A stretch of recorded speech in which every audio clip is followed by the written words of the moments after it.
Hey, how you doing today? I'm Coach Ryan Family from the VIPAR Pit. Today I want to talk about the big three nutritional principles for initiating fat loss. In the gym world, we talk about the big three a lot when we talk about exercise. We talk about things like the squat, the bench, and the deadlift as being foundational movements for your exercise program. Well, in nutrition, there's a big three too. Bada bing, what do you know? So the big three for nutrition are going to be the most important principles that you need to focus on when you're working on your nutrition plan for fat loss specifically. There's a lot of noise on the internet. A lot of it is, quite frankly, BS about what you need to do to lose body fat. In reality, there's three most important things that you need to focus on: calories, protein, and fiber. If you can nail those three targets week in and week out over time, you are going to get fat loss results, period. It doesn't matter how many meals per day you eat. It doesn't matter your ratio of carbs and fats and blah, blah, blah. A lot of that is excess noise aimed at very specific populations. So if you're a dieting bodybuilder getting ready for a show, yes, you need to have a little more nuance than just those three things. If you are a diabetic who has issues with blood sugar control, yes, you need to be a little more nuanced than just talking about those three things. But for 99% of you that are just trying to get leaner, hit those three targets and you will see success. So first thing is calories. Calories in versus calories out. This is a rule of physics. It cannot be broken, basically. But in order to lose weight on the scale, which is the best environment for losing body fat, you need to burn more calories per day than you expend. And this is out over the course of time. So this is ongoing. A lot of people eat a nice little deficit Monday through Friday and then out eat their deficit on the weekends.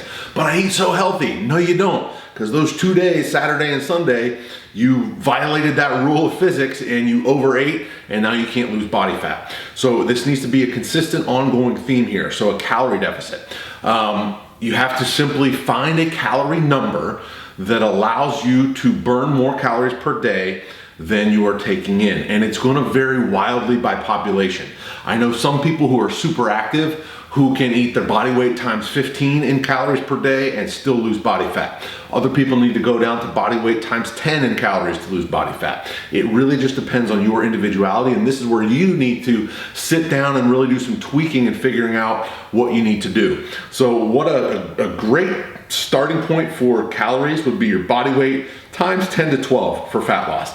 So as a 260 pound man, that would put me 2,600 calories per day, ballpark. 2,600 to 20, I'm not gonna do the math in my head very well. Sorry, I'm not a math whiz, but around 2,600 calories per day. So body weight times 10, let's say. That should get me losing body fat. And in fact, for someone, you may find that you do body weight times 10 and you start dropping body weight really, really fast. You may have to go higher, okay? We're looking for around 0.5% to 1% of your body weight per week. So a 200 pound male or a 200 pound female is gonna lose 1 to 2 pounds per week is what you're looking for as your target. Any more than that, you probably wanna increase your calories.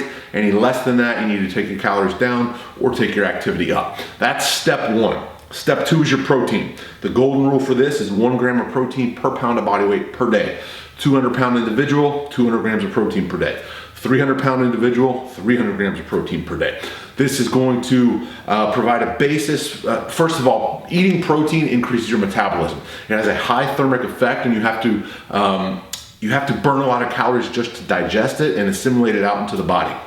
The next thing, especially in these times of the coronavirus, protein is critical for your immune system. Immune health hinges on protein intake in a very big way. So you want to make sure you have enough adequate amino acid stores to help you fight infection. And the other thing is laying down lean muscle mass. Just because your goal may be fat loss, you still want to make sure you have lean body mass to show underneath once you get lean. If your protein intake is inadequate and as you drop body weight, you will lose muscle mass and you will look bad and saggy and awful when you get skinny because there won't be anything to show. You'll be losing fat with muscle. We've all seen the people that are kind of skinny fat. That's typically not something that people want to shoot for. But hey, body positivity, right? You do you, whatever you want to do. So if you want to be skinny fat, then cut your protein too. All right, moving on. We talked about calories, we talked about protein. Next thing is fiber. Fiber does a ton of cool things in the body. It helps regulate blood sugar. It helps us feel full so we don't get crazy, ridiculous cravings all the time. It's good for cholesterol management. It's good for, so many things are important and so many things come with good fiber intake. Now, fiber intake's a little tricky.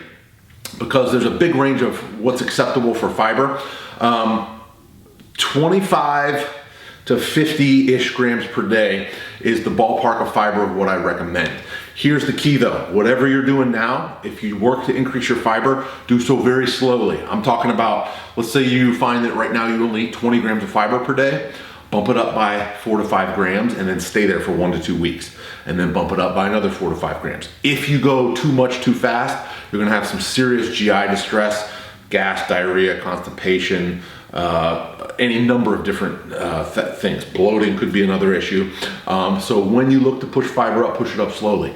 I encourage people, I personally eat 6+ servings of vegetables per day, often 2 pounds of veggies per day.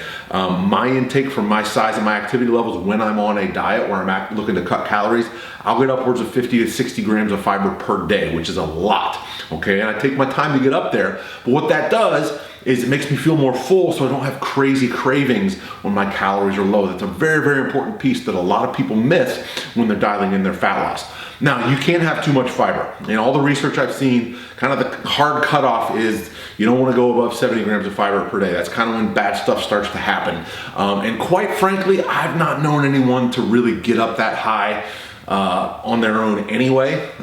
So it's really probably not something you have to worry about if you eat like a normal human and aren't just supplementing fiber like crazy.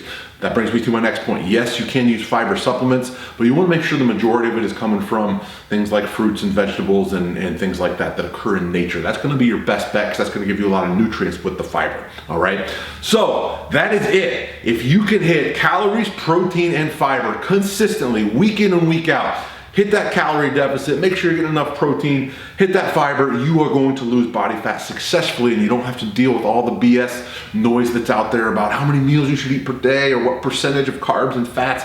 It really doesn't matter if those 3 things are dialed in, okay? I'm Coach Ryan Finley from the VIPAR Pit. If you like this video, please hit subscribe below. I'll see you next time.